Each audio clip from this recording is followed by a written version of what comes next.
di rumah sakit dengan harapan penuh beliau bisa sehat, pulang kembali berkumpul dengan keluarga dan jemaat. Dan keluarga tentunya telah berupaya, berdoa, termasuk jemaat, baik jemaat Gereja Toraja maupun GKI. Dan inilah jawaban Tuhan. Ini jawaban Tuhan yang terbaik untuk kekasih kita dan juga untuk kita semua. Dalam duka, karena kematian ini tidak ada tempat selain kepada Tuhan. Kita datang berserah, membawa pergumulan kita, keluh kesah kita, tangis kita, termasuk harapan kita. Karenanya mari datang di hadapan sambil kita melantunkan mampirlah dengar doaku Yesus menebus.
Dengarlah doa kami ya Tuhan.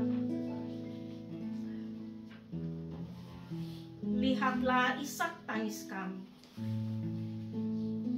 Dan hanya kepadamu kami datang memohon penghiburan yang sejati. Dan daripadamu kami imani kami akan dikuatkan. Firman-Mu Tuhan akan meneguhkan kami dan kami akan membacanya. Roh Kudus hiburkan kami, pimpin kami. Kepadamu ya Kristus kami berserah. Amin. Saya mau membaca 2 Samuel pasal 12 ayat 21 sampai 23. Kata pegawai-pegawainya kepadanya, "Apa yang kau lakukan ini? Selagi anak itu hidup, engkau berpuasa dan menangis. Tetapi sesudah anak itu meninggal, engkau bangun dan makan." Jawabnya, "Selagi anak itu hidup, aku berpuasa dan menangis karena pikirku, siapa tahu Tuhan mengasihani aku sehingga anak itu tetap hidup. Tetapi sekarang ia sudah meninggal, mengapa aku harus berpuasa dapatkah aku mengembalikannya lagi? Aku yang akan pergi kepadanya, sedangkan ia tidak akan kembali kepadaku. Ini konteks Raja Daud ketika anak yang dikasihinya meninggal setelah menderita sakit penyakit. Daud menangis dan berpuasa pada saat anak itu sedang sakit. Dia melakukannya dengan harapan Tuhan kiranya mengasihani aku dan anak itu diberikan kesembuhan. Itu harapannya. Sehingga ketika dia melihat anaknya begitu menderita kesakitan, dia berpuasa, dia berkabung, dia bersusah hati, dia berseru-seru kepada Tuhan. Dia berdoa meminta kepada Tuhan. Tapi rupanya jawaban Tuhan berbeda dengan pengharapan Daud. Anak yang diupayakan kesembuhannya itu justru meninggal. Apa yang dialami dan dilakukan oleh Raja Daud dalam konteks bacaan kita ini juga telah diupayakan oleh keluarga. Sekian tahun keluarga, secara khusus almarhumah, berjuang untuk bisa sembuh dari penyakitnya. Keluarga terus berupaya mendampingi, jemaat juga tiada hentinya terus mendukung di dalam doa. Daud berupaya melakukan yang terbaik untuk kesembuhan, berdoa tiada henti. Demikian juga keluarga di tempat ini berdoa tiada henti bersama jemaat, memohon pengasihan Tuhan supaya ibu kekasih ini bisa dipulihkan, disembuhkan. Dan inilah jawaban Tuhan kita terima pada sore hari tadi. Kenyataan yang sama yang dihadapi oleh Daud. Apakah Tuhan tidak mendengar doa kita? Apakah Tuhan tidak mengasihani keluarga? Sebagai orang beriman, tentu kita berkata, Tuhan mendengar, Tuhan melihat, Tuhan hadir, Tuhan tahu, Tuhan mengerti, dan Tuhan memberi jawaban yang terbaik. Itu yang kita imani. Dan jawaban Tuhan adalah otoritasnya. Jawaban Tuhan tentu yang terbaik. Almarhumah ibu kekasih, oma yang kita kasih ini telah dilepaskan dari penderitaannya untuk selama-lamanya. Kalau kita ingat ya perjuangannya sekian tahun. Saya baru mengenalnya kurang lebih ya sudah setahun mengenal beliau, dan saya setiap ketemu datang di sini saya bilang, Oma, luar biasa kekuatan iman yang kamu punya. Mendampingi suami dengan kondisi juga yang tidak lebih parah, bahkan lebih parah. Tapi dia selalu setiap datang di besok dia selalu bilang, tetap berpengharapan Ipen, tetap semangat. Terakhir itu ya Om Manuel hari Jumat dia masih ngomong dengan kami waktu kami kunjungi di rumah sakit. Justru dia yang kuatkan Om Manuel tetap sehat ya, semangat ya. Saya setiap datang selalu dibilang, semangat ya Ipen, layani jemaat Sukabumi yang kecil ini tetapi beraneka. Dia selalu memberi semangat setiap kita berjumpa dengan dia. Dan melalui pembacaan ini kita semua diajak secara khusus keluarga untuk belajar seperti Daud dalam menghadapi kematian. Penyerahan yang lahir dari iman. Ini cara Daud menghadapi kematian anaknya.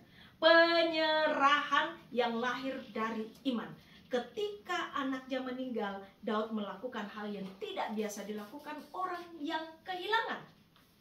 Apa yang dilakukan? Dia bangkit dan makan. Waktu anaknya masih sakit, dia berpuasa, dia berkabung. Tapi ketika anaknya sudah meninggal, dia bangkit dan makan. Melepaskan pakaian perkabungannya. Bukan karena dia tidak peduli, tetapi karena dia menyerahkan segalanya kepada Tuhan. Dan dia berkata, aku akan pergi kepadanya, tetapi ia tidak akan kembali kepadaku.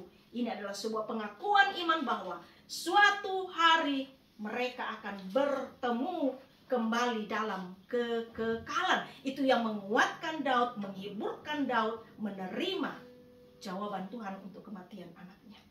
Dan itu juga tentunya yang kita imani, bahwa kematian bukan akhir, dan ada pengharapan bahwa suatu saat nanti ada perjumpaan dalam kemuliaan Tuhan.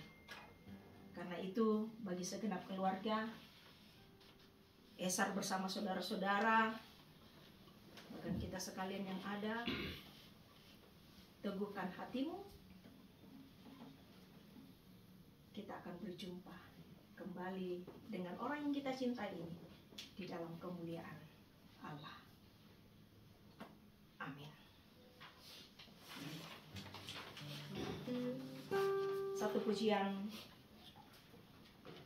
pengharapan dan yang tentunya kita imani bahwa perjalanan hidup kita itu tak selalu tanpa kabut, tapi kita percaya kasih selalu hadir, dan sesudah itu kita ditutup dalam doa oleh Bapak Pendeta kita.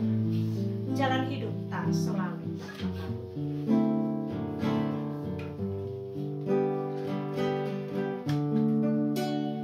Jalan hidup tak selalu tanpa kabut yang pekat, namun kasih Tuhan nyata pada waktu yang tepat. Mungkin langit tak terlihat oleh awan yang tebal, di atasnya membusuk langit kasih Tuhanmu.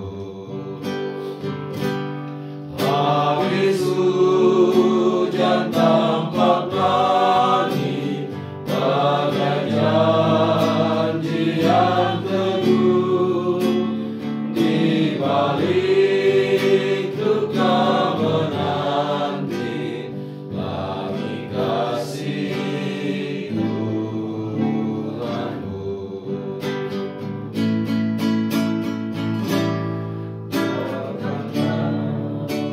Menengus asa, walau jalanmu berat, berteguh kepercayaan, dan langkahmu bertegak.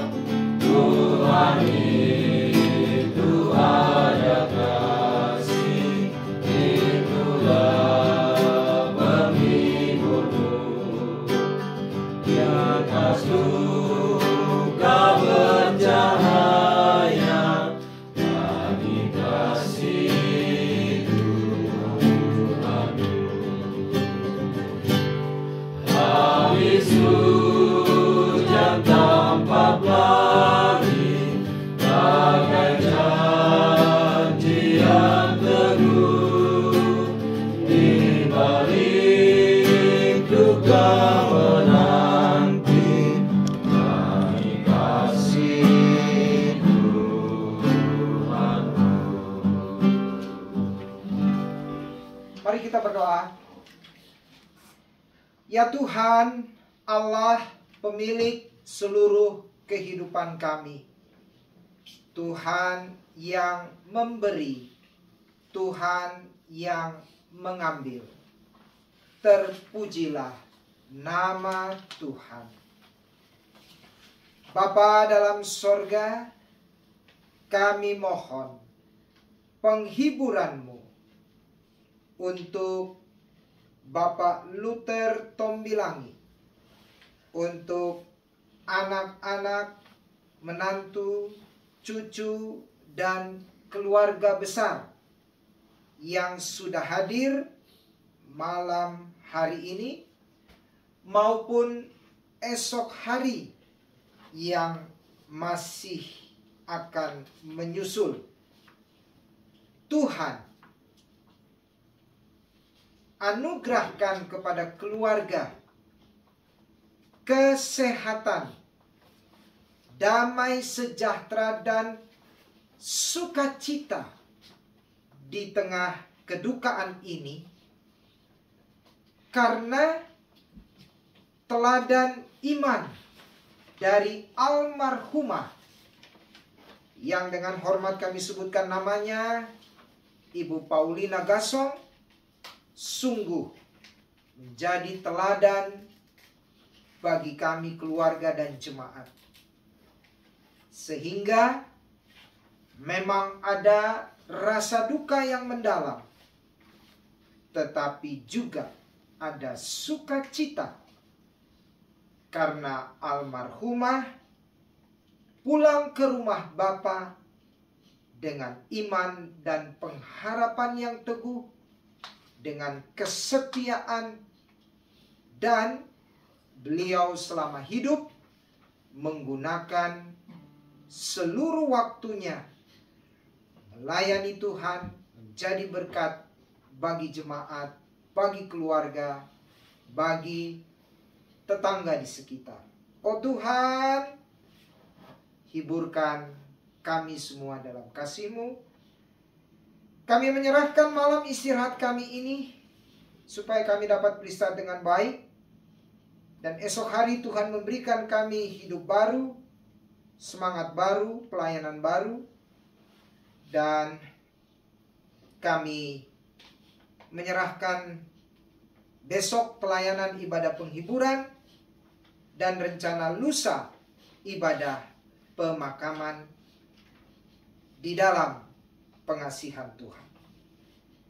Terima kasih ya Roh Kudus untuk penyertaan-Mu kepada kami semua. Kami berdoa di dalam nama Tuhan Yesus Kristus. Amin.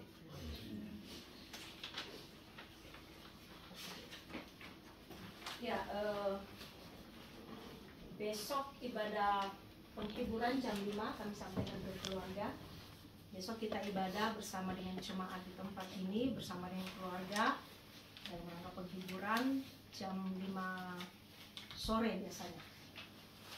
Jam 5 sore, kemudian hari Minggu menunggu kabar dari keluarga jam berapa pemakaman. Di GKI ibadah setengah 8 pagi ya? Jam 8. Kami gereja Toraja jam 8 dengan jam yang keduanya? Oh sore ya. Kami gereja Toraja jam setengah 9. Biasanya selesai setengah 11. Seperti itu.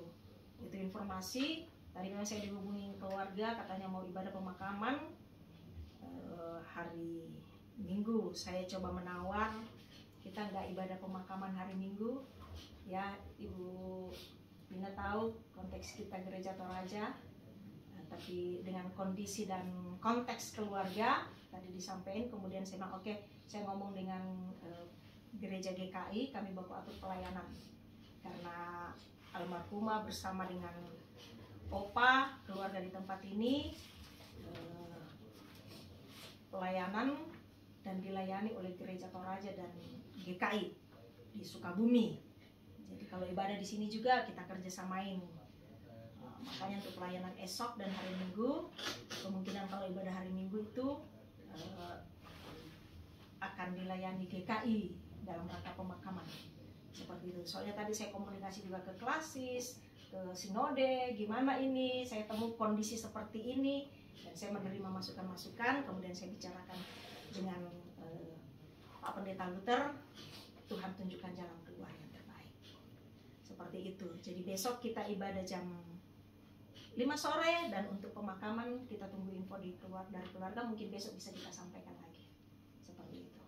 Mungkin itu dari malam ini. Keluarga silakan, capek perjalanan, makan, istirahat.